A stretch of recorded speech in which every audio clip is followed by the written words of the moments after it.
অনুব্রত মণ্ডলী জনসভার পরে দুবরাজপুরে তৃণমূলের ভাঙন, হেতমপুরে প্রধান উপপ্রধান সহ 13 বুথ সভাপতির ইস্তফা। দুবরাজপুর ব্লকের যশপুর পঞ্চায়েতে জনসভা করতে এসে তৃণমূলের শক্তি প্রদর্শন করে ফিরছিলেন বীরভূম জেলা তৃণমূল কোর কমিটির কনভেনর অনুব্রত মণ্ডল, কিন্তু সেই জনসভা শেষ হওয়ার কয়েক ঘন্টার মধ্যেই দলীয় অস্বস্তি প্রকাশ্য আসে। দুবরাজপুর ব্লকের হেতমপুর পঞ্চায়েতে তৃণমূল কংগ্রেসের অঞ্চল সভাপতি, কার্যকরী সভাপতি, পঞ্চায়েত প্রধান, উপপ্রধান সহ মোট 13 জন বুথ সভাপতি একযোগে দলীয় পদ থেকে ইস্তফা দেওয়ার ঘোষণা করেন। ইস্তফাকারীদের নেতাদের দাবি সূত্র মারফত তারা জানতে পেরেছেন আগামীকাল দুবরাজপুর ব্লক কোর কমিটির পক্ষ থেকে হেতমপুর অঞ্চলের জন্য 10 সদস্যের একটি নতুন কমিটি ঘোষণা করা হবে। সেই প্রস্তাবিত কমিটিতে তাদের কারোর নাম নেই, বরং এমন কিছু ব্যক্তির নাম রাখা হয়েছে যারা তৃণমূলের সংগঠনের কাজে কার্যত কোনো ভূমিকা রাখেননি বলে অভিযোগ।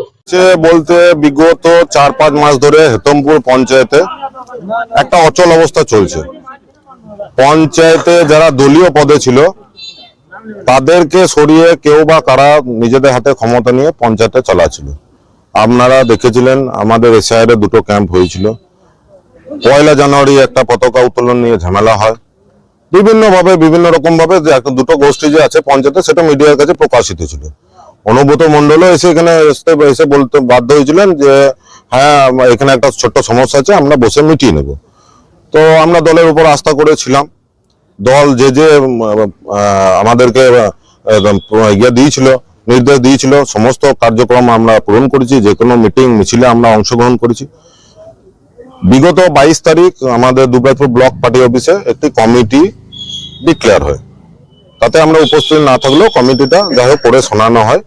সেই কমিটিতে কিছু নাম আছে যারা দলের সঙ্গে কোনোভাবে যুক্ত নয় বা তারা কোনো রকম আগে থেকে তাদের কোনো সাংগঠনিক কোনো ক্ষমতা নেই, তারা সংগঠনের কোনোদিনও কোনো কিছু বোঝেও নেই। অনেকে তো এমন, তার মধ্যে তো 1-2 জন এমনই আছে যাদের শরীর থেকে এখনো অব্দি বিজেপি বা সিপিএম এর গন্ধ যায়নি। তাদেরকে কমিটিতে রেখে যোগ্য লোকেদেরকে বাদ দিয়ে এই কমিটি কে করলো আমি তো বুঝতে পারছি না। কারণ সামনে বিধানসভা ভোট, দল অবশ্যই চাইবে জিততে। মামাটি মানুষ সরকারে মমতা ব্যানার্জি আছেন, অভিষেক ব্যানার্জি আছেন, তারা দিনরাত পরিশ্রম করছেন দলকে কিভাবে জেতানো যায়। অন্যদিকে বিজেপি এসআইআর নিয়ে চক্রান্ত করে দলকে কিভাবে হারানো যায় তার একটা চক্রান্ত করে যাচ্ছে। এই সময় কে এই কমিটি করলো, তা সেই কমিটি দেখে যেন আমাদের মনে হলো যে কেউ বা কারা তাদের যারা তৈলমর্দন করে, কোন নেতার হয়তো তারা তৈলমর্দন করে, সেই রকম ব্যক্তির সেই কমিটিতে নাম রয়েছে। কমিটিতে অভিনব রায়ের নাম থাকতে হবে সেটা কিন্তু বাধ্যতামূলক নয়, কিন্তু কমিটিতে যোগ্য লোকের নাম থাকুক এটাই আমাদের দাবি। তো আমরা দলকে আমাদের অভিযোগ, তাদের আরো অভিযোগ দীর্ঘদিন ধরে যারা দলকে সংগঠিত করে রেখেছেন, মাঠে ময়দানে কাজ করছেন, তাদের সম্পূর্ণ উপেক্ষা করা হয়েছে। কোর কমিটির এক কনভেনরের নাম উল্লেখ না করে তারা বলেন ব্যক্তিগত জেদ বজায় রাখতেই সেই সিদ্ধান্ত নেওয়া হচ্ছে যা দলের ক্ষতি করবে। এখন তৃণমূল পার্টিটা ধীরে ধীরে শেষ হওয়ার পথে, কারণ 15 বছর ধরে মানুষকে যেভাবে শোষণ করেছেন তৃণমূল কর্মীরা, এই রাজত্বে তারা ভেবেছিল তারাও হয়তো কিছুটা উন্নত করবে নিজেদের জীবনকে, কিন্তু তৃণমূল পার্টিতে তৃণমূলের কর্মীদেরকেই বিতাড়িত করা হয়েছে, ব্রাত্য করা হয়েছে। তাই আজকে তারা তাদের নেতৃত্বের প্রতি বিতৃষ্ণা হওয়ার কারণে তারা দল ত্যাগ করছেন। বুথের সভাপতি যখন বুথ থেকে তাদের দলের প্রতি যখন বীতশ্রদ্ধ হয়ে দল ত্যাগ করেন, মানেই ভারতীয় জনতা পার্টি যে কথাটা বলে আগামী 2026 সালে তৃণমূলের বিসর্জন, তৃণমূলের কর্মীরাই তৃণমূলকে বিসর্জন দেবে। কারণ এই দলের কোনো নেতৃত্বের প্রতি কারোরই বিশ্বাস নেই, কোনো ধরনের আস্থা নেই। পুরো দলটাই হচ্ছে দুর্নীতিগ্রস্ত। তাই এই দলটা যত তাড়াতাড়ি বাংলা থেকে বিদায় নেবে, বিসর্জন হবে, প্রত্যেকটা মানুষের মঙ্গল। কারণ তৃণমূল কংগ্রেসে যোগ্য লোক নেই, সব দুর্নীতিগ্রস্ত, করে খাওয়া কার্ড মানে দুর্নীতির যারা আখড়া তৈরি করে, সেই নেতৃত্বের প্রতি মানুষ যেমন আজকে আস্থা হারিয়েছে, মানুষ সরে গেছে। আগামী দিনে এই পরিস্থিতিতে ক্ষোভ প্রকাশ করে হেতমপুরে তৃণমূল নেতৃত্ব জানিয়েছেন তারা আরো কোনো সাংগঠনিক পদে থাকবেন না এবং সব পদ থেকে ইস্তফা দিচ্ছেন, তবে দল ছাড়ছেন না বলে স্পষ্ট করে জানান তারা।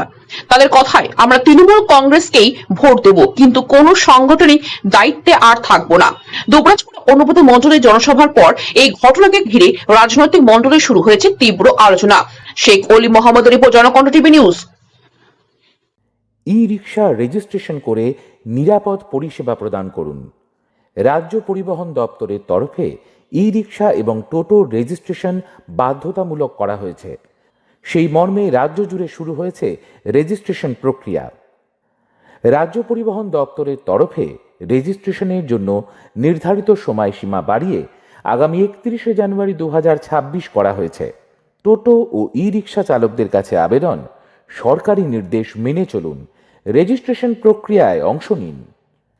বিভ্রান্ত হবেন না, নির্দিষ্ট পোর্টালে রেজিস্ট্রেশনের আবেদন করুন। যে সকল রিক্সার চেসিস নম্বর নেই এবং যেগুলি কোনো সরকার স্বীকৃত প্রস্তুতকারক সংস্থা থেকে কেনা নয়, সেগুলি টোটো। সেই গাড়িগুলি রেজিস্ট্রেশনের জন্য TTEN পোর্টালে আবেদন করুন। যে সকল গাড়ি সরকার স্বীকৃত প্রস্তুতকারক সংস্থা থেকে কেনা এবং চেসিস নম্বর আছে, সেই গাড়ির রেজিস্ট্রেশন হবে VAHAN বাহন পোর্টালে। অনেকেই ভুল পোর্টালে আবেদন করে ফেলায় বিভ্রান্তি সৃষ্টি হচ্ছে। সহায়তার জন্য নির্দিষ্ট ডিলারের সঙ্গে যোগাযোগ করুন। ডিলারদের কাছে আবেদন, কোনো অবস্থাতেই রেজিস্ট্রেশন ছাড়া গাড়ি বিক্রয় করবেন না।